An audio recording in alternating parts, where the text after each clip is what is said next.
আনন্দ উৎসব, হ্যাঁ, আনন্দ উৎসব সব সময়ই কিন্তু শিশুকালেই ভালো। আনন্দ যেন লুকিয়ে থাকে শিশুকালের ভাঁজে। ছোট্ট সুখী তখন মনে অনেক আশা জাগাতো। মন ভরে যেত অচেনা আলোয়। একটা খেলনা, একটা বিকেল ছিল পৃথিবীর সমান। কারণে অকারণে হাসিতে দিনগুলো অনায়াসেই কেটে যেত।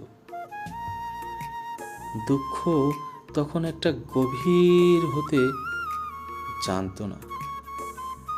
স্বপ্নগুলো ছিল যেন আকাশের মতো বিশাল বড়। বড় হতে হতে হারিয়ে গেছে সেই সব সুখ। এখন আনন্দ খুঁজি, কিন্তু আগের মতো পাই না। তাই মনে হয় সত্যিকারের আনন্দই ছিল শিশুকাল।